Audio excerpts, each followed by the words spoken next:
2019 Diaspora Festival, Badagry. The motive of the Diaspora Commission is to show the world the limitless opportunities in Nigeria, its beauty and the warmth of its people. And one of the ways to get it done is working with any African, wherever you are in the world. If you don't get involved in developing Africa, then the world will still look down on you. I think that is what I saw here. And that is why I'm glad that our brothers and sisters from the diaspora are coming here.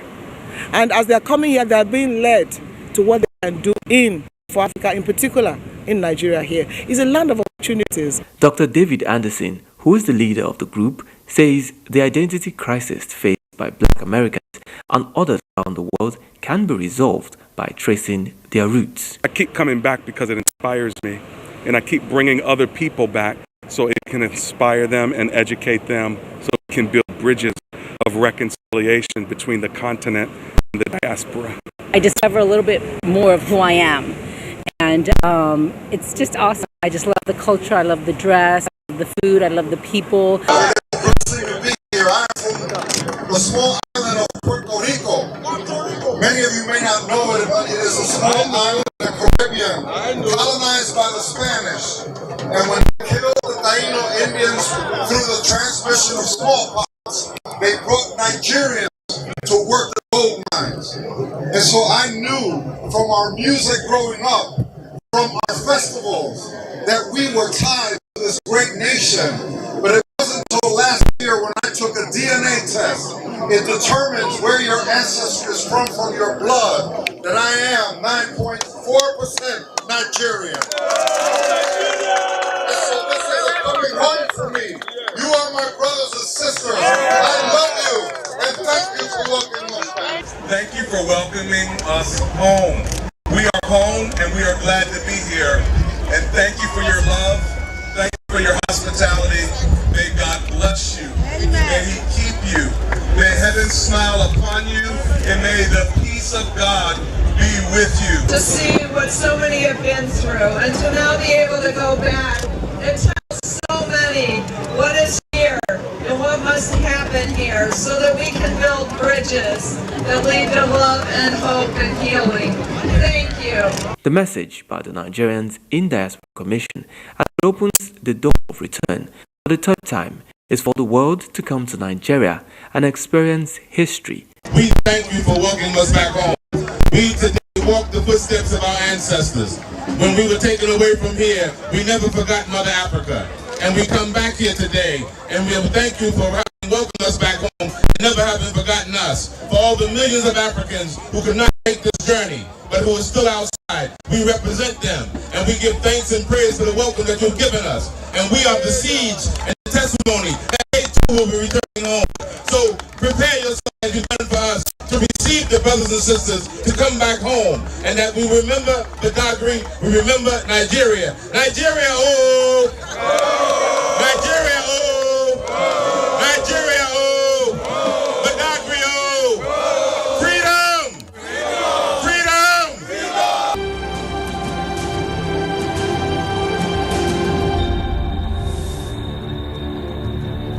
Our diaspora delight is John Abraham Godson, first black member of the Polish Parliament under the center-right Civic Platform Party in a white country. A former charismatic minister of the Church of God in Christ, Poland. A philanthropist committed to uplifting the welfare of Polish citizens and Nigerians. Godson is an agronomist with a passion for ranching. He has a ranch in Abia State, Nigeria. John Abraham Godson is also an educationist with numerous degrees. He believes culture is the new frontier for the socio-economic empowerment of nations. A Polish citizen, born and raised in Nigeria. Proudly Nigerian. You see what I'm telling you? Nigerians in the diaspora are constantly making waves and pushing boundaries. We are super proud of you all. And now here's a segment I love so much. Kudos to the Nigerian government and the Nigerians in Diaspora Commission, and also not forgetting our citizens with the hearts of gold. Here is the Help from Home segment. You remember Mr. Olaniyi, the young man whose video went viral for roaming the streets of New Jersey. But you know what? Nigerians are indeed their brother's keeper. The Nigerian community in New Jersey rallied around him. Where's your dad? I think it should be at work right now. In US? Yeah. Do they know you're going through this stress? I mean, they gonna put me in the stress. How? They the one that got me system. And take a quick look at his transformation now.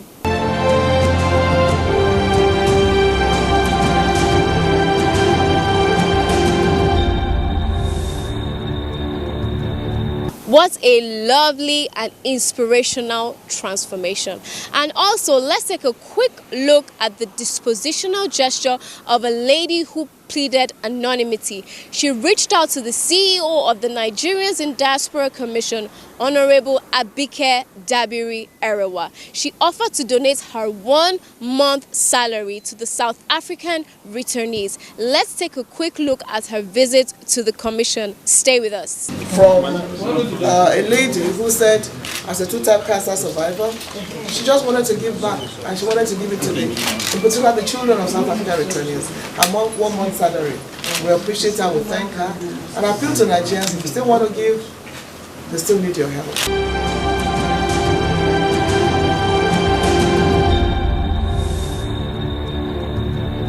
Wow, wasn't that so touching? We all can offer a helping hand. Thank you so much for being a part of the show. You can reach us on all our social media platforms. On Facebook at Nigerians in Diaspora Commission, on Twitter at nidcom_gov, on Instagram at nidcom_gov. You can also reach us on our website at nidcom_gov.ng. My name is Koinsola Adetumbi. See you next week.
Another Tuesday, welcome to Tuesday Live.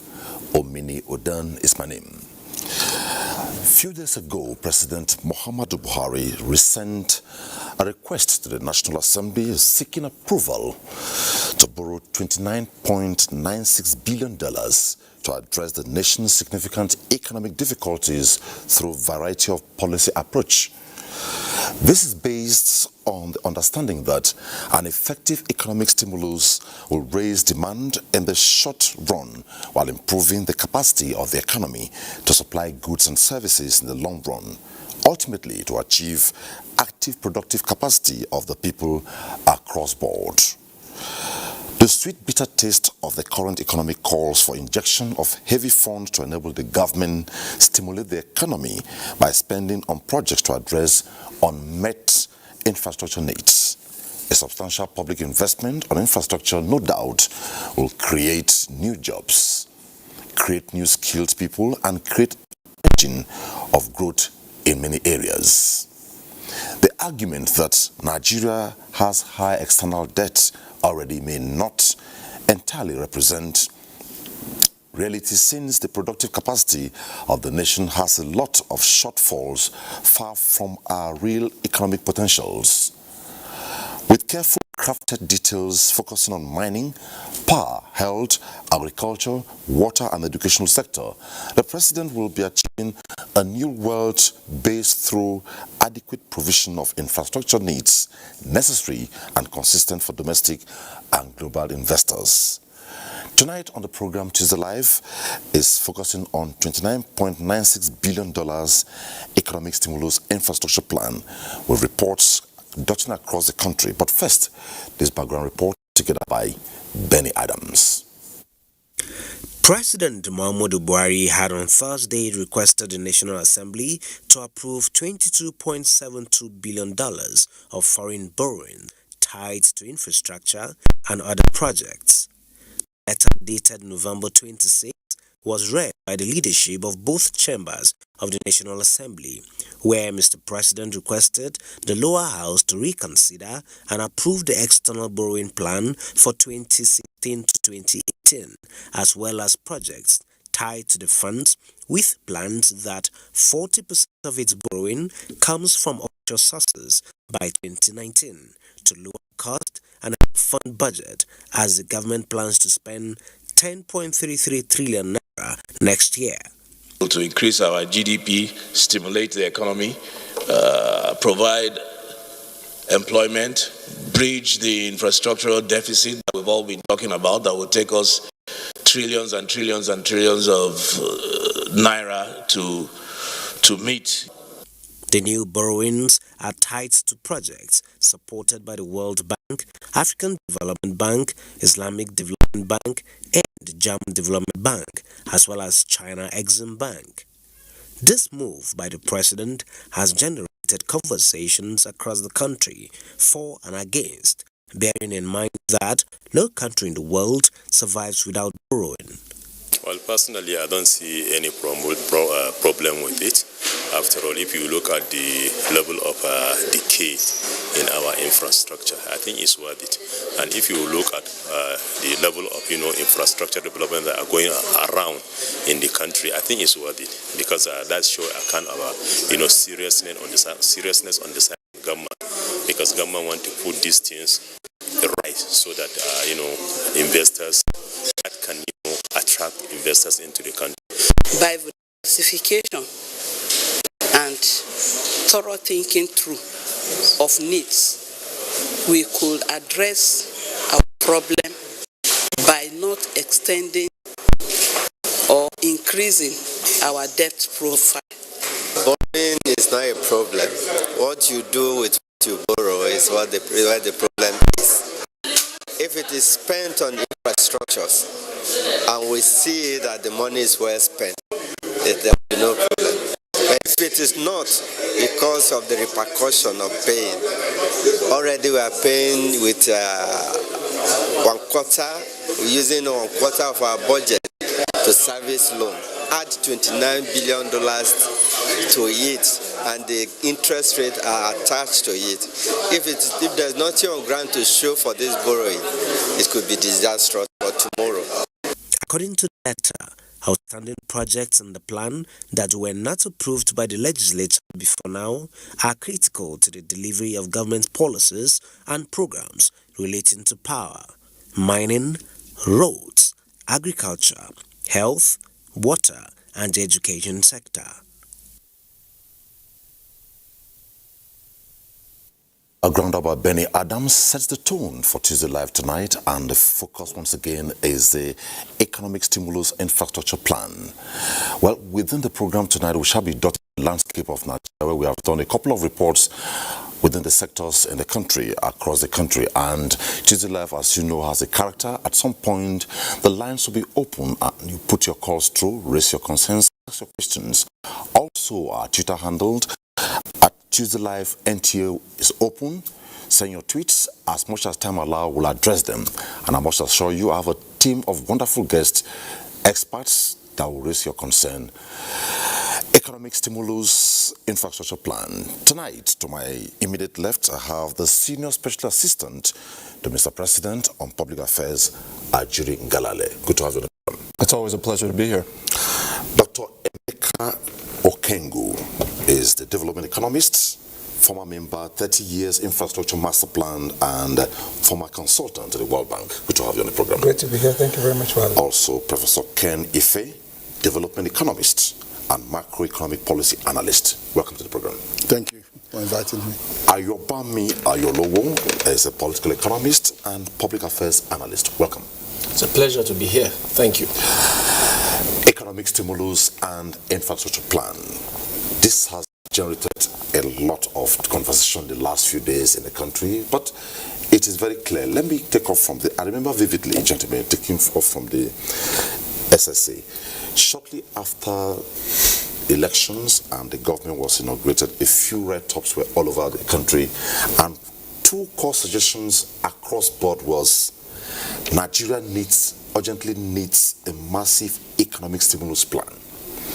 And one of which said, as a result of increasing spending in sectors, projects and programs, the president should boost the economy, not boosting the economy, but generate employment. Now, they also raised the concern that he should set up a solid economic team. Now, so far, where are we? Has he tailored towards that direction? Well, thank you very much for that question. Let me just start by acknowledging the concerns of our people. We have heard from our people around the country, particularly in my engagements. I've heard from them, and they are concerned about the idea of taking out new borrowings to the tune of 29.96 billion. It is a real concern for them, and I think a lot of the reason why there is a concern has been we have seen this trend, particularly in the social media and the traditional media, of sheer falsehoods and misconceptions around the current state of the nation's debt. And I want to be very clear about what I'm talking about. If you go, and this is all verifiable on the DMO website for any Nigerian who wants to fact check what I'm saying. In 2010, our national debt, that's inclusive of federal government, states, external borrowing, as well as domestic borrowing, total national debt was $35 billion US. By 2014, it had ballooned to $67.7 billion US. 2010 to 2014 also happened to be the time when we had the highest revenues in our nation's history at approximately $400 billion in oil and gas revenues within that period, yet we borrowed $32 billion during that period. Now, some people have made the claim that President Muhammadu Buhari has doubled the national debt in 4 years. Some people have also made the claim that President Muhammadu Buhari has borrowed more in the last 4 years than has been borrowed in the last 30 years, some of these false claims. I want to be very, very clear about the fact that right now our current national debt is 25.7 trillion naira. Obviously, in dollar terms, that's at about $83 billion. We know that from 2014 to date, we've seen an addition of approximately $18 billion at a time of low oil revenues when we've actually needed the borrowing in order to fund capital projects across sectors. So I wanted to just make it very clear that these things are absolutely false, and Nigerians should not allow some of these falsehoods to affect their judgment as it relates to this new $30 billion economic stimulus infrastructure plan. Now, with that said, what are the things that Nigerians are going to look forward to, and why is it that there is this urgency that this is the time for us to implement this plan?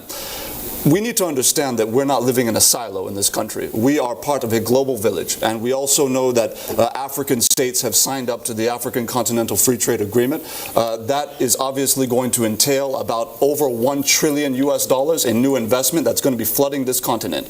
Now, all of the African nations are literally posturing with themselves, jostling for position, trying to put themselves in a position to attract the kind of industries that are going to be coming in and to take advantage of the tens of millions, in fact hundreds of millions of new jobs that are going to be created across value chains and sectors upon implementation of the Free Trade Agreement. That is why, when we look at South Africa, that is obviously far ahead in terms of stable power supply, in terms of roads, bridges, air, and seaports. They have the soft infrastructure, the regulatory environment, and all of that. We are competing with these countries, and we know that this administration has inherited decades, 40, 50 years worth of neglect, both in soft and hard infrastructure.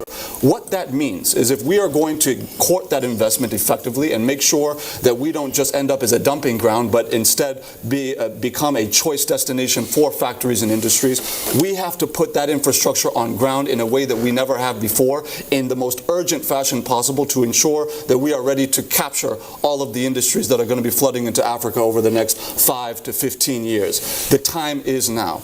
Now, in terms of the specifics of this package, you're going across multiple sectors. You touched on it in the intro.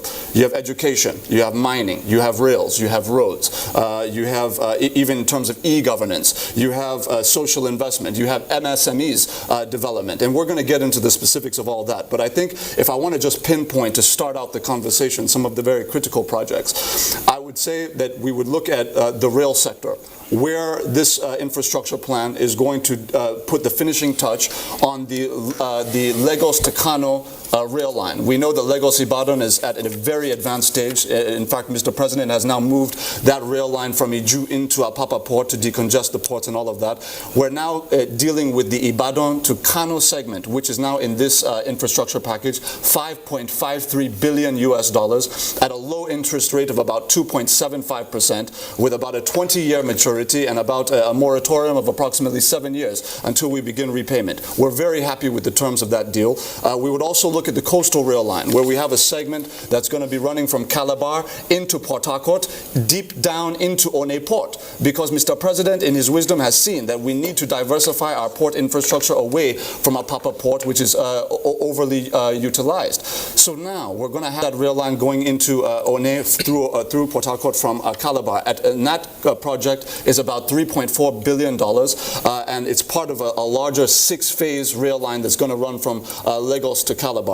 But we're going to start there because we need to be able to evacuate goods from the south and eastern ports to effectively ensure that industries coming in can bring in their goods in a cost-productive and efficient manner. The third one I would mention is the Abuja Mass Rail Transit Project, which is phase 2, which is essentially going to extend the rail project that runs from Nnamdi Azikiwe International Airport into the city center, now from the city center into the outskirts of Abuja, Nyanya, Maraba side, where you have massive grouping of civilian population, so that we can decongest the expressway there and also slow down the rate at which we have these outskirts communities moving into the city center, causing congestion, etc., etc. So we think that by bringing in some of these very critical transportation projects at the low interest with long maturities and even longer moratoriums, that we're absolutely serving the economic interests of the country moving forward.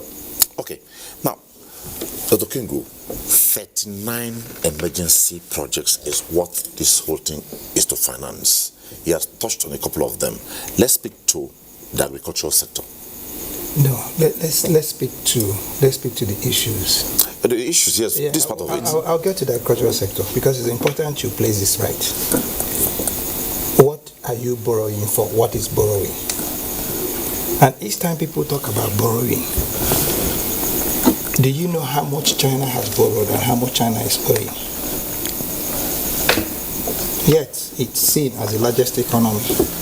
Do you know the debt profile of the United States of America? I wanted to bring that intro so that we can be able to actually begin to focus on what the real issues are. Because if you're looking at it as just agriculture alone, you might miss the mark. It's one of it. Okay, I'll tell you why you might miss the mark. The SSA had talked about the rail infrastructure. The rail infrastructure actually runs on load value. And what is load value? Your load value will come from your agriculture. To make it simple so that everybody can follow us, you're talking about ship loads. If you look at when we were the biggest or when we were exporting agricultural goods and services, the rail lines were designed. There's no major city in this country that didn't start as a warehouse or some kind of warehousing facility. And there was no rail line that didn't connect to that major city and that didn't connect to the sea or to the seaports. So what's important is that I have had this conversation and I say I'm a development person. And people must be able to put things into their right perspectives. I think the money government is asking, if I were to advise government, I would say, don't be in a hurry to present this and then come back to look for more. I think what government should do is to think this thing through based on what you now call the socio-economic realities on the ground. One is the report by the World Bank. The two things that came out of that report is that if you're going to remain a nation, okay, that is going to be moving from where you're supposed to be moving to where you're supposed to be going, there are two things you must look at. One is productivity. And what is productivity? It is all about your infrastructure. Are you listening to me? Now, every country that is an investment destination is not an investment destination because it has a good name. It's an investment destination because it has infrastructure. So if you're going to be borrowing $1 trillion and tying them to projects, and this is what this loan thing, because I've read it, government is not saying give us this and we're thinking about what to do. They're saying give us this thing and there are projects already on ground. But I am saying no, government, don't look at these projects as infrastructure projects you're building. Look at them as infrastructure you must complete. Because if you started the second Niger bridge and you're going to be needing $29 billion to do it, borrow $29 billion and do it. Otherwise, you can't unlock it. If you're going to be building the coastal rail lines that the SSA had mentioned and all this other infrastructure, the power infrastructure, please do not now start and stop. Because by the time you're coming to reevaluate, you might be needing money that's not going to be available. So for me, where I'm going to be taking it from is for Nigerians to please understand that there is nothing wrong with borrowing. But there is everything wrong in borrowing wrongly. And what is wrong borrowing is when, because of public pressure, let us first and foremost, take this little and then show to people that we can get it right. No. If we are going to be focusing on what you call the critical infrastructure, we need to now begin to now unlock our social infrastructure. Trust me, my brother, I think government should take this a little more deeper. So I am all for borrowing. I'm all for starting and finishing infrastructure projects. I'm all for making certain that you now tie it and now bring it to agriculture. What's agriculture? Agriculture is a science of animal and plants. But I thought you'd have been asking me about food security. And if you're talking about food security, you're taking it out of the realm of agriculture. Holistically. Beautiful. That's what I'm saying. I'm not taking it to the realm of technology. Primary agro-allied. Of technology. Okay? The moment, what sustains you is your capacity to be able to produce food. And you need more than agriculture to be able to produce food. Okay? You need more than hose and knife to be able to produce food. In fact, you need technology more than you need land to produce food. Technology costs money. So, if you're talking about us being self-sufficient in food production, I mean, for crying out loud, look at what's happening. Just border closure of 3 months. Almost every sector in the food chain is smiling to the banks. From the poultry farmers to the people who are making feed, to the people who are planting rice, to whatever it is you're talking about. Now imagine if you had now invested in the proper technologies and then the support infrastructure. Do you know what's going to be happening to your productivity? Imagine if we now invested, closing borders 30%, down on food importation in less than 2 months. Imagine what will happen if we invested in making certain that our refineries go back into stream and we were now value processing our crude, all the way to where it's supposed to be going. Okay, now let's proceed from where Dr. King, Mr. Prof, from the perspective of inclusivity. Now, we need to clear some grounds. We really have to clear some ground, and I'm glad that Dr. Kogi has started it. First of all, there are 3 clear visions of Nigeria. There was the 2020 vision that we would hope to get to the position of number 20, by the year 2020, and with an aggregate GDP of $650 billion. As a matter of fact, in December 2014, we actually had $573 billion. We were almost there. We were number 21 until the problem came and we lost 60% of our revenue. But today, we're actually around 500 billion. So that's good news, and we're moving up. Then second vision dealt with 2030, where they expect that $1.64 trillion would be our GDP. Of course, our population will increase to 300 million people. And then the 2050 is looking at $6.4 trillion dollars. That will make us number 10 in the world, well ahead of UK, Germany, no, not Germany, UK, Spain, Italy, others. The thing is that you can't envisage how we're going to get to those dreamland if you don't build infrastructure. Infrastructure is the key. And in fact, any investment you make in infrastructure has multiplier effect. So I couldn't actually tell you that if we invest the 30 billion, we'll have 30 billion in our GDP. No, it's going to multiply. So it has a multiplier effect. What can have a near direct effect is like 10% increase in infrastructure could increase the growth rate by 1%. You know, that kind of thing. So if you look at that, that's more rule of the thumb. But I tell you something, GDP, investment in infrastructure, debt borrowed, those monies are moving targets.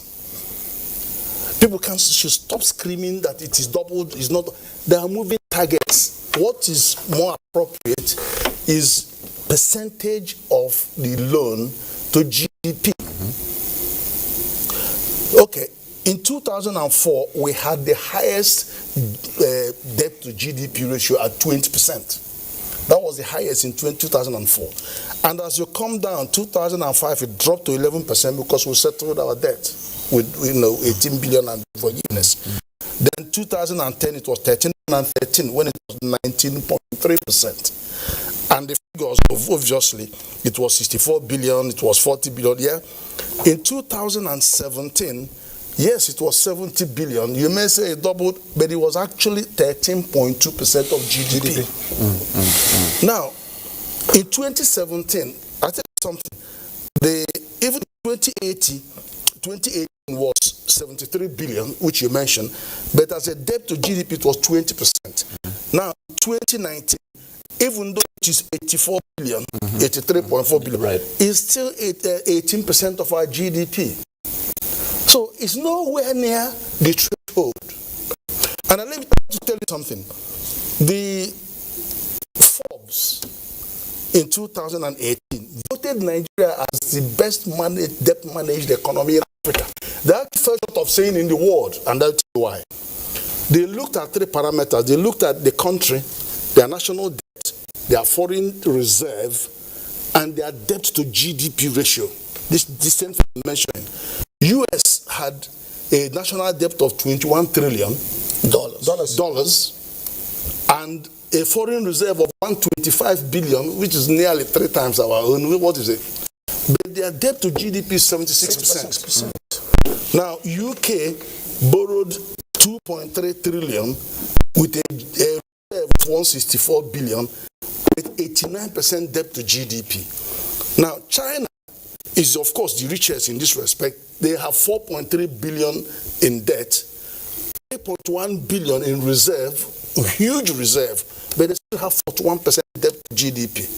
Now, when you now bring Nigeria, 73 billion in debt, 47 billion in reserve, chasing these other countries, and 21% debt to GDP. We're the lowest. By far, the same story with tax. We are the where I'm coming. We're the lowest. But the issue this brings up is that there's no need for the scare. Now, if we are going to take 30, whatever billion, 20, add 30 billion to the current 83 billion. Now, that's going to give 113 billion. All right. Now, our GDP now is 143 trillion. Now, that is $468 billion. That, as a proportion of GDP, is 21%. So what is discriminating about? The benchmark is, we have a law, an extant law, 2007 Fiscal Responsibility Act. Now, that act says, the fact is this, they gave us only one benchmark. It says, external budget deficit to GDP should not be more than 3%. Most of the countries, even ECOWAS is 5% for convergence criteria. But the thing is, we've always kept below that. But it did not set, which is the job for the National Assembly to go and do. That's the first thing they should go and do. It didn't say set the debt to GDP, external debt to GDP ratio. He didn't set domestic debt to GDP ratio. He didn't set debt servicing government income. He didn't set it. He left it to the National Assembly to do, and they haven't done it since 2007. Okay, they have to do this to provide a sensible guide for discussions of this nature. Okay, beautiful. Now you have said, yes. Now coming to ground zero. I have looked at the list of what the government wanted to spend the 30 billion. Those things, I'm even surprised today. I'm surprised that package is on the table. The reason why I'm surprised is because Nigeria is no longer a low-income country. We're not entitled. We are not entitled to concessionary loans. For you to see concessionary loans of 1%, 1.2%, moratorium of 5-7 years, and giving you up to 12, 25 years, those things we are not supposed to. Even the EU didn't even approve, even the GSP, they didn't even want to put us in. We are not even accepted because we are now in the middle income country. We're not entitled to this. Okay, so if we can still get this, what are you waiting for? And the debt strategy for the country was to shift from, because if you look at the bonds, some of the bonds are 7.8%, 8.7%. That were high. Then the civil government has been borrowing, domestic borrowing 18%. I mean, that's too high. So the debt strategy under the AIGP plan says we have to move from the balance of 40% external debt and 60% domestic debt. Moving from 19 to 40%. I'm bringing down from 79 to 60%. That is strategy. That alone gives you a net gain of 168 billion. Okay. Just by restructuring that. Secondly, wait a minute. Let's drop the facts. Then we have 2 hours. Absolutely. Let's drop the facts on the table. Then we can argue. Then now, we are moving away from this country bilateral loans. They are looking at the rates. Some of the rates are 5%, some of them are 7%. We are moving away from those and moving into a territory of development finance organizations where we can have this 1% and then blended with, some of them are blended finance with grant, 1%, 1.2, 1.07, and then you have all that moratorium, and then you have all that condition. You're going over there. That's where we want to go, where it will not have a major impact on our cash flow. Okay. Then with that, what you can say is this. What is the law says external borrowing should be for capital projects. That's what the law, 2007 Fiscal Responsibility Act says. Okay. So what we should be saying is, in the assessment, in the debt sustainability assessment, which the DMO does, we should say to DMO, this first call in 2016 is 3 years old. So go and review. Just a minute. Now that you've talked about the external borrowing for capital project, the focus tonight is the economic stimulus infrastructure plan. And we told you at the beginning that we'll go around the country, lay some reports to back up the topic tonight. I'll come to Ayobami. Let's take this first report on the power sector.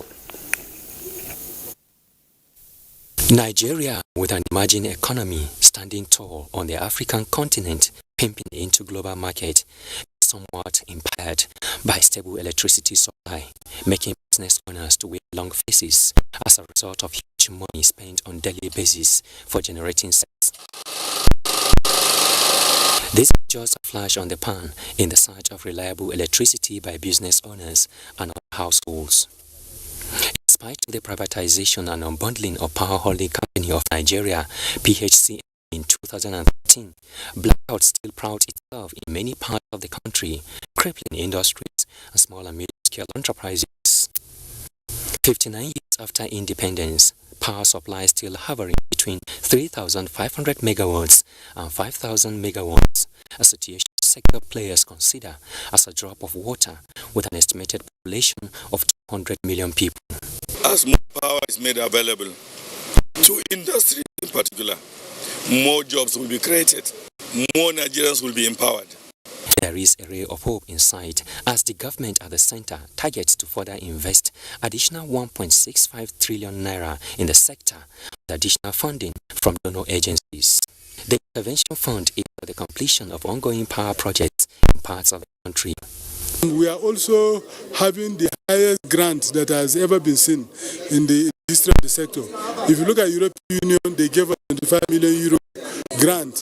JICA gave us $13 million, where we built the capacitor bank here in Abuja and in Kefi. They have given another grant of 21 million dollars to upgrade the capacity of Apapa and Akamba substation. Most of the time, donors find it difficult to finance transmission line. But you see, the AFD, which is French Development Agency, became the pioneer that in financing a greenfield transmission line in Nigeria. Geru Power Plant in Niger State, Azura Power Plant in Edo State, Afam Power Plant in Rivers State, and the Kashimbila Hydro Power Plant in Taraba State, expected to generate estimated 2,000 megawatts, bringing the federal government 10,000 megawatts target by 2020 to reality. Our next level movement in this power sector is to make sure that all these projects have been completed.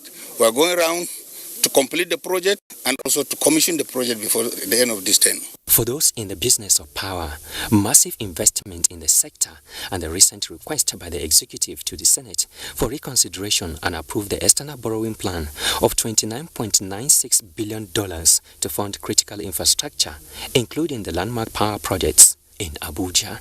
Joshua Ojito, NTA News. The report coming from Lagos, all to lace up the topic tonight.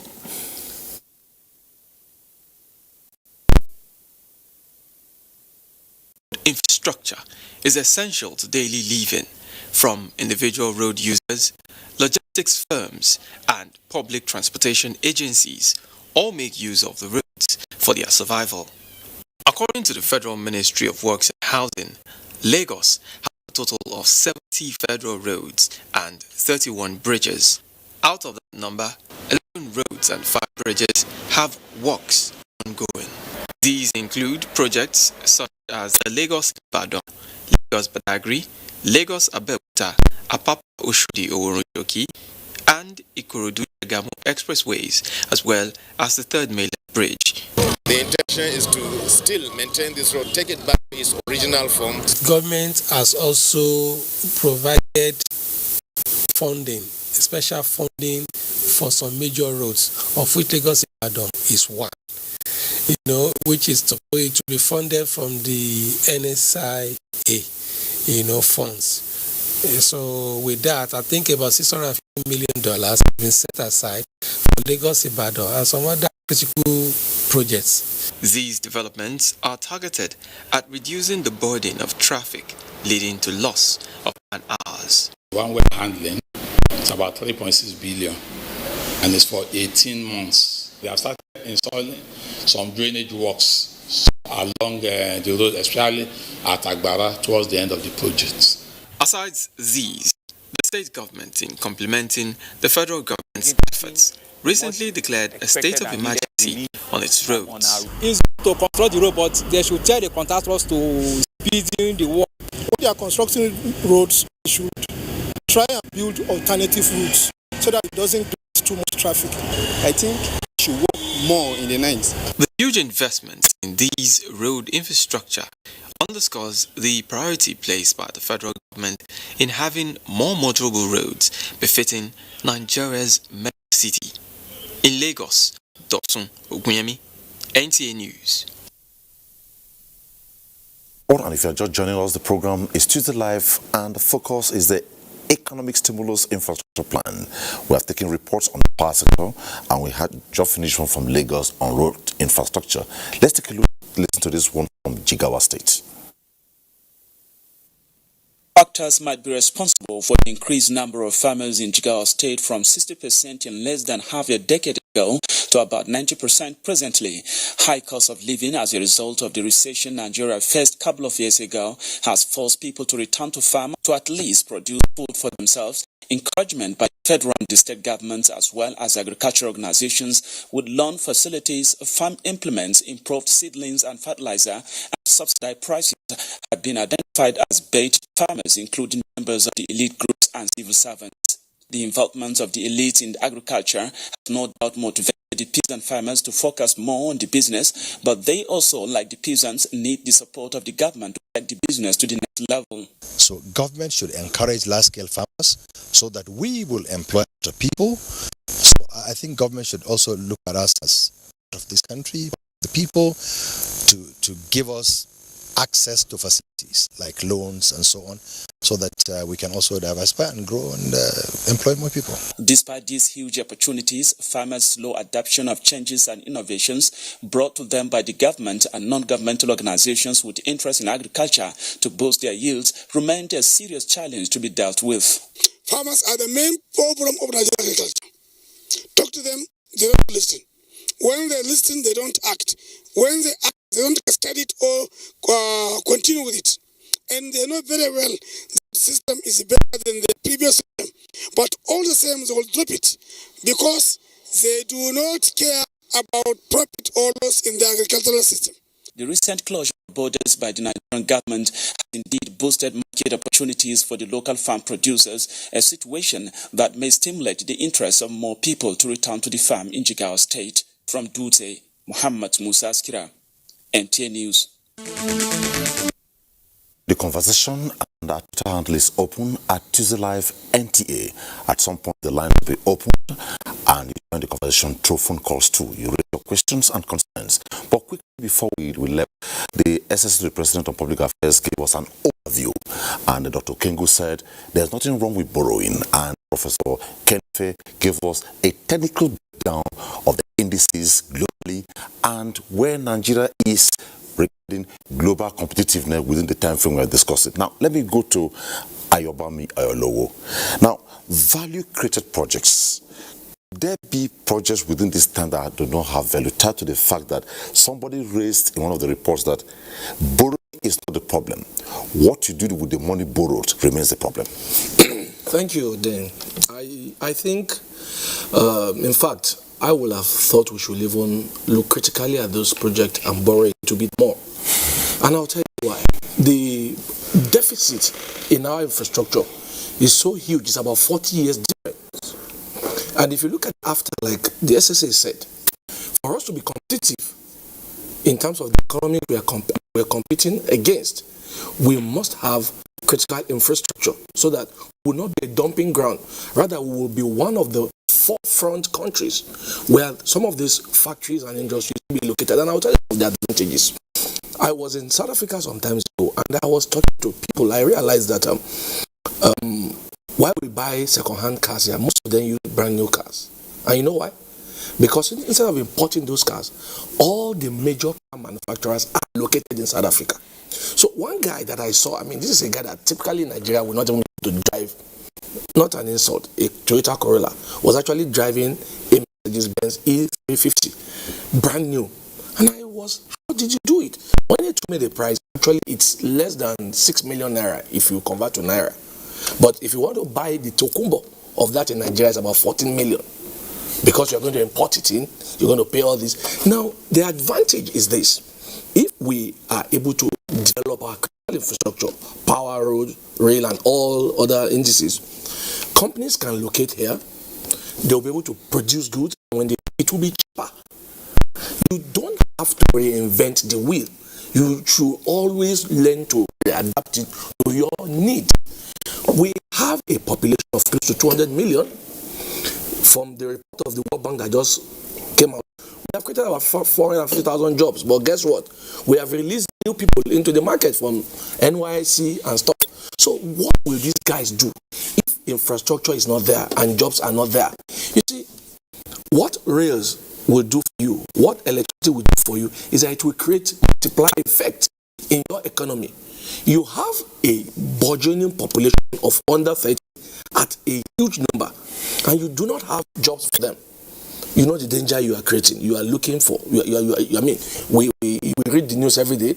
You are seeing how young people are being busted for so many crimes because there are no jobs. So this infrastructure, I've read some of it.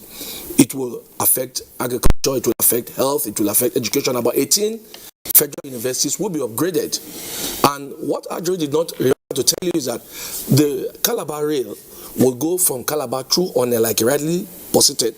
I was with the MPMG sometimes back, and she told me that clearly all the rails now will either start or terminate at the port. So we are looking at decongesting first the Lagos port, but also giving life to our roads, because now you will not have cars running on the road.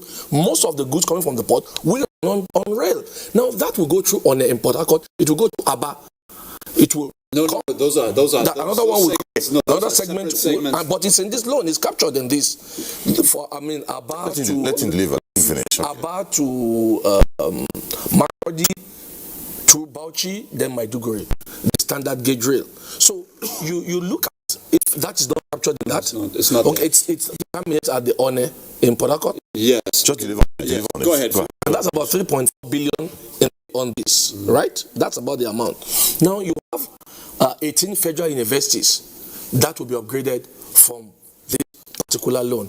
You have so many other projects that normally we should have done.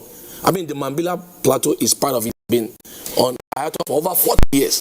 Over 40 years. Now it is captured in this loan. So when you add power to what, I mean, you add more megawatt to what we already have, you now begin to talk about production. The challenge we've had in the past is that people will tell you, look, it's cheap to import goods because there's no power. Because by the time you factor the amount you spend on generator, on diesel, and everything into your cost of production, you are going to produce what I would have brought in from China or from wherever, 5 naira, you'll be producing for 15 naira. By the time you add everything, you are selling on 20 naira, you are completely not competitive. So those are the things that this will be addressed, and also healthcare. So typically, you are looking at an economy that will be able to, in the next 5 years, compete with its peers. Looking at Ghana, South Africa, Egypt. I mean, in Africa, those are our peers. Now, if you have been to Egypt, you've applied some of their roads, you will understand why we need to do what we are doing. Our roads are in a terrible state, and you cannot build roads with your teeth. It is money. Okay. And finally, the advantage of this loan is every kobo is tied to a particular identifiable project. So you are not afraid that the monies will be stolen like they used to be done in the past. Okay. So what we, the people, need to do is ensure that we monitor, we see, and we understand. And some of the fear that have been generated on the social media and the hysteria, like he rightly posited, has been deliberate falsehood, misinformation, creating unnecessary fear and panic. Our loan to GDP is it's just 21% or less as we speak right now. But beyond loan to GDP, we've heard about the fact that we're servicing our loans with so much of our budget. But what we needed to have been talking about, to start talking about, is how do we raise revenue? How will you raise revenue if you don't have infrastructure? If you don't have your ports are not working? If people bring in goods in Cotonou and they smuggle it in here? So if you have infrastructure, you will be able to raise revenue. And if you raise revenue, you can pay off your loans. That is what people need to focus on. But there have been this scaremongering, oh, our loan is heavy, oh, we have doubled it. It is a lie. These things will not work. We will not become a heaven on earth if we don't have infrastructure. Let's proceed, because we need to get somewhere with this. I believe we're able to set the tone clearly, and we have to be going in and coming out. Now let's come off a bit. I tried to come up with the issue of inclusivity.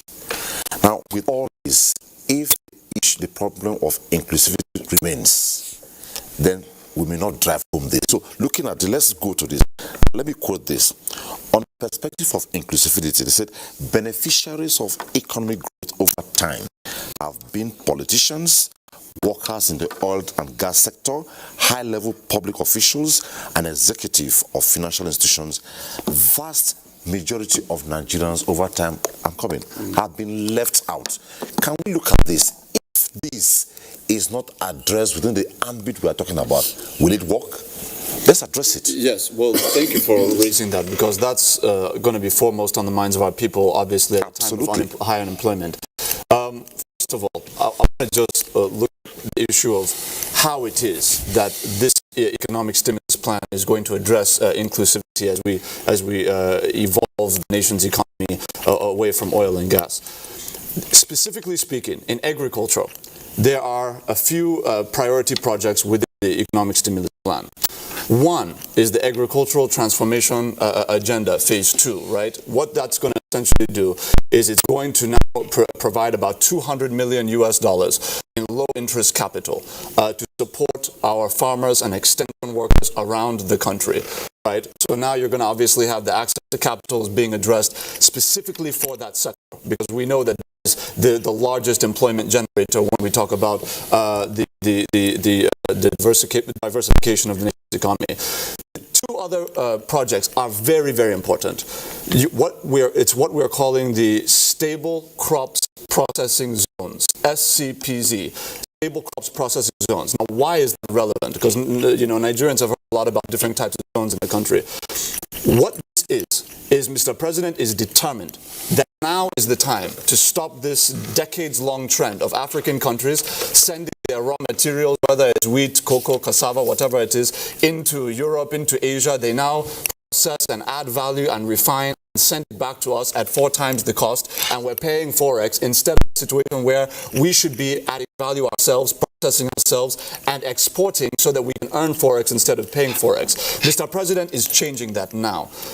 With the establishment of SCPZs, what you're now going to have, first of all, is a $100 million facility funded by the World Bank at about an interest rate. I think the maturity is about 25 years, the moratorium, again, about 5 to 7 years, and the interest rate is 1.1%. It's amongst the lowest of all of the loan of the projects involved in this package. What that is going to do is that is going to set up a hub for staple crops processing in the country. The reason why Kogi is particularly important in this is that it's the confluent state, right? Right now we just signed a $3.9 billion US dollar deal with the CRCC to build an $800 million port, a new seaport in Wari, because it links up with the Wari-Itakpe rail line. But what we're doing is we have a $3.1 billion deal to extend the Wari-Itakpe line up into Abuja, which will obviously eventually link with Lagos and link through to Kano through Kaduna. So now Kogi is going to be, we're going to cut that through Itakpe, which is where the Nigerian iron ore mining company is, through Ajeokuta, where the iron ore will now be going to the Ajeokuta steel plant. Then from Ajeokuta, it will have a spur to Lokoja, which will now be the confluence, what we're talking about in terms of the stable crops processing zone, and then into Abuja, where we can now distribute around the country. All of that is stage 1, because we also have within the same package a $500 million facility with similar, very favorable loan terms that is going to set up a nationwide network of staple crops processing zones, which is going to ensure that we take our wheat, we take our cassava, we take all of these goods, and we process them into finished products that are ready for international markets from day one. That is part of what we're doing. Another thing that we're doing is we're taking these funds to establish 6 quarantine laboratories across the nation's 6 geopolitical zones, which will essentially be standards equalization centers where we'll be able to quarantine now bad products. So, for example, Nigerians complain about, stones in their rice, just for an example. So we're going to be able to now stop, screen everything, quarantine what is bad, put forward what is good into our domestic market and also for the international market, not just for the sake of it, but because we need to compete favorably with Thailand, with Vietnam, with Indonesia, and all of these countries that have already mechanized their agricultural processes. If we're going to compete with them for international market share, it's going to be because we have effectively screened and quarantined our agricultural goods, which we are increasingly producing, and eventually, after we meet self-sufficiency, for export. Now, that's on the agricultural side. On the issue of power, because it's been touched on in this conversation, you have multiple projects, right, that amount to approximately $5 billion and $600 million, $5.6 billion, right? Now, how that breaks down is you have about $4.8 billion US dedicated to the Mambila hydropower plant. Now, these high volume items like the Mambila hydropower project, Nigerians will naturally wonder, okay, what are the terms? Because ultimately interest on a high volume project like that is going to become very, very important. On the Mambila hydropower project, you have an interest rate of about 2.75%, extremely low. There's not a single project in this entire borrowing plan that even touches 5%. Everything is beneath 5%. And in fact, every everything but 2 projects out of over 30 are beneath 4%. They're all within the range of 1 to 3%. Now, so just to finish on power, you have the 4.8 billion Mambila, then the other 800 and approximately, I think it's $814 million is separated between 3 different projects that are funded by 3 different multilateral agencies. The JICA, that's the Japanese International Cooperation Agency. They are producing a fund of approximately $200 million US dollars for the upgrade of, $50 million US dollars, my mistake, for the upgrade of 9 vocational training schools in the power sector across 5 geopolitical zones. The reason why that's important is because if we're going to build all of our power infrastructure across generation, transmission, and distribution, we must have the manpower. We can't continue to go to the Chinese, all of these other countries for our technological development and maintenance. So we are prioritizing our manpower development in all of these vocational training centers. And then the other funds of the 814 is you have a $300 million facility for TREP, which is the Transmission Rehabilitation and Expansion Program under the TCN. One of them is from World Bank at a 1.1% interest rate. The other one is from the French Agency for Development, AFD, of about $200 million. So within just transmission alone, transmission upgrades, we have about $500 million of low interest capital to expand our transmission. There's so much to get into, but I really hope that I'm going to be able to touch mining and education, because those two are going to be game changers for the economy. Try as much as that. Beautiful. Now, you can join the conversation. Our focus tonight is on the economic stimulus infrastructure plan. A couple of tweets have come in and our lines are open. The phone number is displayed on the screen. You can put in your call, but take a couple of tweets that have come in. And starting with the one from La Alpha, I told that to some of the issues raised here are some of the questions we are supposed to address. So I take the first tweet on Dr. Kengo. Let this panel deliberate on the future economic implications of borrowing and borrowing to fix infrastructure, when this government can expand taxation to raise the funds internally and avoid the wise saying that you are a slave to your lender. Just quickly, so that we can address that once. Exactly what I was trying to say. That it doesn't make any sense that you borrow and you still go to borrow some more. It doesn't make any sense that we now start developing what you call debt servicing instead of now what you call debt payment. That's what he's saying. So if we are going to borrow, let us borrow to be able to complete these projects and then engage them. It is not enough for you to be able to build infrastructure. You must build what they call demand-driven and result-oriented infrastructure. Correct. Now, what is demand-driven infrastructure? It is where you now have what you call your value or your services. The moment you have services demanding infrastructure, your infrastructure, expansion, okay, now becomes sustainable. But the moment you now have people saying, okay, because everybody has a bridge, let's also build a bridge. Everybody has this, let's do this. Okay, so you must tie your infrastructure, okay, to services. And then you're talking about inclusivity. Let me just touch it very simply so that people can understand. Inclusivity means everybody benefiting. Now, 40 years ago, let me answer you. Abuja was like any other hamlet in any other hamlet in Nigeria. True. The difference between a rural area and an urban area is infrastructure. They take infrastructure to the most remote part of Bakassi. Put light, put road, put hospitals, put schools. It becomes cosmopolitan immediately. So this is what infrastructure does to development. You cannot develop without infrastructure. But you also do not build infrastructure that is not demand-driven. This is not where you get inclusivity. Again, you now talk about skills. The moment you are now able to move your human resources to skills, you now move them from human resources to what we call human capital. The only way you capitalize your human resources is to be able to give skill. Okay? Now, the difference between rich countries and poor countries are those, what they do with their natural resources and their human capital. The moment you have a population that is skilled, you have a population that can now begin to earn. You have a population that now becomes credit-worthy. So, all this is all about that. That's why my brother, said, listen, can we be able to think this thing through? I know there's a lot of pressure. I know there's a lot of politics. But what is important is to say, all these projects that we're going to be doing now, this is the borrowing plan. It is not the debt servicing plan that should be uppermost in our mind. It should be the debt repayment plan based on the outputs, okay, of the services that those infrastructure are going to be delivering. The moment we are able to deliver it, can I give an example before I leave? All these painted cups we are struggling to take home, what are they? Clay. What is this? Clay. What is this? Sand. Sand like you know it. Okay? Now, but it remains sand except you are able to put the technology that can be able to now convert this. Okay? And you know, it is the same component that gives you your chandeliers. You go into a beautiful house, still sand. It isn't this that gives you your china, still clay.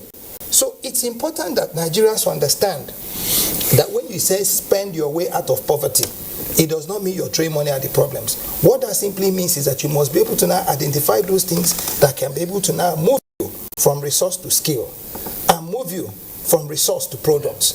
Okay? The moment you have two of this, you now start struggling for what you call your market share and then start playing in what they call PIER, Politics of International Economic Relations.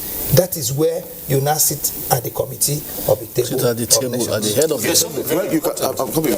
table. You still join the conversation, but for some logistic reasons, the phone lines are not going through tonight. It's a challenge. So if you want to join the conversation, please join us through at Tuesday Live NTA to the Twitter handle, please. Now, Prof, there are 3 tweets here that are related. Let me read them out, then you address them. Okay. Now, the first is from Kayode Awaka. Tuesday Live, there is nothing wrong in borrowing to fund critical infrastructure to increase our productivity, but the problem is borrowing to finance over-inflated cost of infrastructure. Nigeria is where you find the highest cost of building infrastructure. The next comes from Strategic. I'm all for the borrowing as is the only way out of economic prison. Thank you for the choice of your panelists, well, analysts in the studio. I'm overjoyed to be part of this today. God bless you all. Then the one you have to respond to before I go to your other one is, my fear with the borrowing is coming from Samuel, is our politicians. They will not judiciously use the funds in executing these projects. It will be looted in the preparation for 2023 elections. Your guests today are doing justice to the topic. So address it before you go to your okay. The problems enumerated by those tweets are actually the problems that are being solved and addressed by this borrowing package. You see, when we say to the government, shift towards borrowing from development finance institutions, not just because the cost is low, the moratorium is in there, all the features, we're talking about 1.0 to 1.2%, phenomenal. I didn't even think Nigeria will ever get this. But you are going to borrow from World Bank, Africa Development Bank, they will not carry money and throw it at you. It doesn't work like that. Okay. That project must be viable. They must see how it's going to repay itself, and they must make sure that it is protected by law. They're not just going to give you money that will run into murky waters down the rain. They will have to. So, you know, the law says capital projects for external borrowing. They will not give it to you to go and share on the street. They won't do it. So all those things about politicians, they won't dip their hand on that money. They won't, because there will be elaborate monitoring and evaluation framework, and they will follow you bumper to bumper. Exactly. It is only when you get money the other way around, maybe treasury bill or whatever, bilateral Eurobond, then they will be singing and dancing. So I don't know about that. So that's what I say to the two, that yes, it's discipline. There is discipline behind this level of borrowing from these sources. That's what I can say. Okay, let me take the next two before we go on break now. Quickly, Tunde Bell says, commend the patriotism of the analysts. Slowly and gradually, Nigeria will get to promised land. Many of electronic mediums are reading political meaning to it instead of its benefit to our land. Now, the next one says, borrowing is not what we are swearing about, but how to use, where to use for, what to use, and when to use this huge amount of money and what impacts of this borrowing? Well, we have almost answered some of them earlier on, because sure. on what we have said, there must be demand projects that are really, really in demand. You need it. You won't just go build a bridge in Ekiti because Fayose thought everybody should have a bridge. You are looking at critical. Okay, for instance, the East-West Road has been there. We know the danger. We know the lives that have been lost there, and you know how it can connect the South-South to the Southeast. Then how the second Niger Bridge can connect the Southeast to the other part of the country. You see how it works? So these are critical infrastructure that will service our nation, and you can now move in goods and services. See, the whole idea is this: if you have these projects that are being spoken about in place, you will be able to, one, if you cite an industry in any part of the country, you are very sure that your goods can get to any other part of the country. So you are looking at a demand project, because clearly you don't want to produce a car, for instance, in, let's say, Maiduguri, and then you are thinking of how you're going to move them to Lagos, how you're moving into Aba, and you cannot produce things in Aba. You are thinking, for the sake of God, how am I going to move these goods to Kano? So you have train stations, train or rail projects that are linking one part of the country to another part, to another region, moving around. If you see the way this rail system are being linked, you will be they are fantastic. So we are looking at projects that in the next 5-10 years, we will have a different kind of country. For heaven's sake, there was a day I was coming from Owerri to Abuja also. I was actually angry flying, because those are short distances that you should normally fly if you have a rail system that works. You've been to England. Nobody fly from Birmingham to London. There is a fast train that will take you 1 hour. So why do we, for the sake of God, fly some distances that you really don't need to? That's why you fly from Kano to Kaduna, because the roads are bad, because there are no rails. So these projects are critical. They will not just open the economy up. It will help our young people to have things to do. You can now say, look, if this company cannot cite your industry or your manufacturer in Nigeria, we don't want you. Because like I said earlier on in my opening speech, I was in South Africa. People can drive good cars. Why do I have to buy Tokumbo and use cars from somewhere when the owners of those companies can actually cite their company here? One, it will create job. Two, you can even become the hub in this region. So why are we not thinking that way? All right. You can join the conversation tonight via our Twitter handle at Tuesday Live NTA. But we'll take a short break and be right back. Tuesday Live continues. The attainment of the Sustainable Development Goals SDGs relating to primary and junior secondary education is being driven by the Universal Basic Education Commission, UBEC.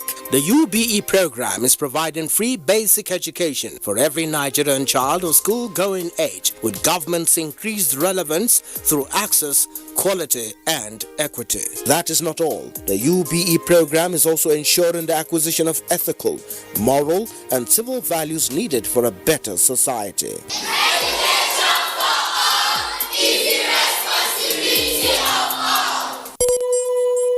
The struggle for independence had been a long and tough one. Our founding fathers and compatriots sacrificed their comfort and even shed their blood. We cannot at this point in history afford to spirit away their sacrifices for immediate but temporary gains of today. Let us emphasize what unites and not what divides us. Working for the unity of purpose with a stronger vision for a better tomorrow. NTA, growing with the nation. Nigeria, the only country we can train with remarkable potentials to excel. Let us believe in ourselves and change our attitude for the sake of our country and generations unborn. Let us revive our cultural values, our essence as a nation. Let us renew the spirit of patriotism and hope in our dear country. Do not take or give bribe. Be punctual always. No more African time. We can't expect to be global citizens and operate on African time. Join the queue. Insist that people are attended to on a first-come basis, no matter who they are or where they come from. Nigeria. The security of our nation now work for all of us, plus including me and you.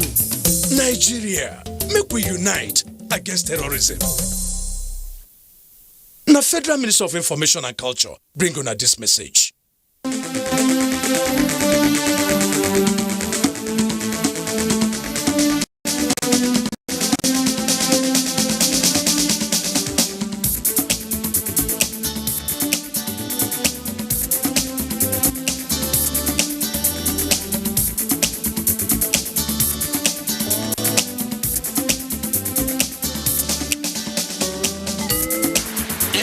TA Tuesday Live, a network issue-oriented innovation talk show.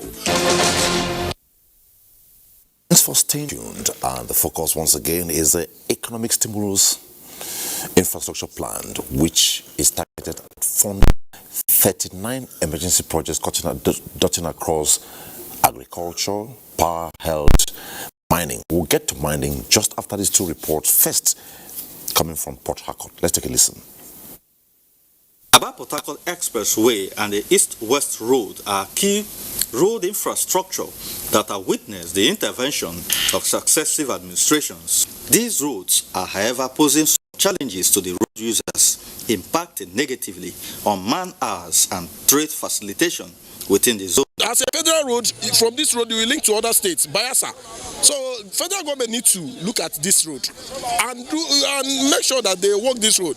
The move by the federal government to seek Senate's approval for $29.96 billion economic stimulation infrastructural external loan to some stakeholders is not a bad idea. However, they are expressed concern that the focus should be on efficient deployment of the funds to stimulate the industrial and real sectors with a viable repayment plan. In what sector are they intending to put the money? If it's in the real sector, it's a welcome development because those are regenerative sectors that can pay back the loan. In the maritime sectors, stakeholders are worried about the underutilization of facilities and the perceived politics over the eastern ports. If ships are coming to Port Harcourt and these operations, these ports are utilized, then they will risk this criminality because I know that only Port Harcourt ports will provide over 50,000 jobs. Susan Asokwa in Akwa Ibom State reports that the agricultural sector is receiving a boost as the state government keys into the federal government agricultural program towards diversifying the economy to boost food security. Before we leave office, 80% of what we consume must be produced in Akwa Ibom. The state government greenhouse agri projects targets the 31 local government areas of the state. We are serious in this greenhouse because we want to make sure that we have enough vegetables in the state. Keen watchers are of the view that the federal government intervention in the state agricultural development program is imperative to harnessing the huge investments inherent in the projects therein. In Port Harcourt, Kingsley Ajuri, NTA News. Sits to Kebbi State with yet another report. In 2015 to date, over 300,000 farmers in Kebbi State have benefited from the federal government's anchored initiative on a number of commodity value chains such as rice, sorghum, soybeans, cassava and maize, among others. This created about 450,000 direct jobs as well as hundreds of thousands of indirect jobs. Out of the production of 5.67 million metric tons produced of rice in this country, Kebbi State alone produced 3.6 million metric tons, almost about 70% of the total production of this country in rice. So to us, Buhari has made a great achievement. I mean, our people are now busy. The issue of sitting idles is no more in this part of the country. So we have to thank Mr. President for giving us this enabling environment. In addition to robust extension services, farmers affected by natural disasters were also supported to cushion the effect of the disaster. So not only farmers in the scheme, even outside the scheme, we go to their villages, we form a water users association. Through that association, we give them water pumps and we advise them on the best method of yielding well. There is no single farmer who have not got up to 9 bags of fertilizer, 2 bags of seeds, chemicals, and a spray machine. About 11,450 farmers benefited out of this. To the farmers, the story is no longer the same because not only the incentives, markets were made available for on-the-spot uptake of their farm produce. So good. Actually, the federal government have assisted us greatly in terms of subsidy on water forms, improved variety of greens which has been supplied to us, and we put it into use and we have seen a lot of benefits. This resulted into the establishment of large, medium and small-scale rice mills across the state. state, while efforts are on for massive production of biofuel from cassava and multi-million-dollar sugar factory in the state. In Birnin Kebbi, Nura Tanko Wakili, NTA News. Thank you so much, and we thank you so much for staying tuned on the program. And if you are just joining us, we are taking a look at the economic stimulus infrastructure plan. We have spoken to the agricultural sector, we have spoken to power, we have spoken to health. Now let's take a look at mining. Given the time frame we are looking at, within the ambit of what we are discussing, mining. Thank you very much. This has been a really a priority focus for President Muhammad Buhari. It cuts along several different initiatives that all come to the same point, which is that we understand that solid minerals development is an area where you can create tens of millions of jobs without the kinds of public capital interventions that some of the other sectors require. Specifically, what has happened? We saw when Mr. President traveled to Russia, one of the very critical deals that was signed was a deal between the Russian Geosciences Agency and the Nigerian Geosciences Agency. Why was that important? For decades now, and in fact, actually it goes back to the pre-colonial era, and I'm not proud to say that, we have not geologically mapped our nation. So we do not know, for example, exactly what solid minerals are where. We don't know what quantity of those solid minerals are there wherever they're present. And therefore, any nation that has benefited, whether you're talking about South Africa or Ecuador in terms of copper and all of that, it's because of the geological map that an investor can now say, okay, I have $1 billion that I can spend to build a quarry, build a mining facility, employ hundreds of thousands, if not millions of people. But because we don't have that geological map that is accurate, that is up to date, we don't have the investment. So it's one before the other. So with this deal with the Russians now, they're going to come in, assist us in geologically mapping the nation so that we can now have an investment template just in time for some of these mining industry actors that tapped South Africa almost dry, that are now looking for fertile grounds. And obviously within the African continental free trade context, we're going to be ripe for that. So that's on the geological mapping aspect of the whole thing. Secondly, we have seen a $1 billion, Mr. President was able to secure a $1 billion facility in conjunction with Afreximbank and the Russian Federation for the full revival of Ajeokuta steel plant, and a separate $400 million facility to revive Nyamco, because we know that without that iron ore from Itakpe going into Ajeokuta, you're not producing steel. And that, in conjunction with a ban on steel imports, is obviously going to ensure that the industries that we build locally is going to be based on the use and patronage of our own locally produced steel. And that's something that I think all of us are going to look back on 10 years from now with great pride and happiness. The next thing I would just point out, which is very, very critical, is that within this loan package, which is what we're talking about, there is a $150 million facility being provided by the World Bank at an interest rate of about 1.1%. That is going to basically fund some very critical mining reforms. I want to be specific about what they are. First of all, we are going to have the Solid Minerals Development Fund, SMDF, is going to be reformed. We have seen the success. Fortunately, my brother here is, I think, a director, an assistant director in NASAL, the Nigeria Incentive-Based Risk-Sharing for Agricultural Lending institution. Essentially what that involves is just an institution that is built for purpose to now back up with risk guarantee any lending that will go into agricultural production, farmers, millers, and all of that. Now, what we're going to do is we're going to take the NERSAL template and adopt it into solid minerals, because a big inhibiting factor in terms of solid minerals investment has been the lack of regulatory backing, because we have outdated legislation, which this assembly, the 9th Assembly, is now bringing back to the fore. So we're now updating our legislation to back the new regulation. Then secondly, with the SMDF reforms, we're going to recapitalize the SMDF, but not just putting fresh capital. This is very important for me to finish.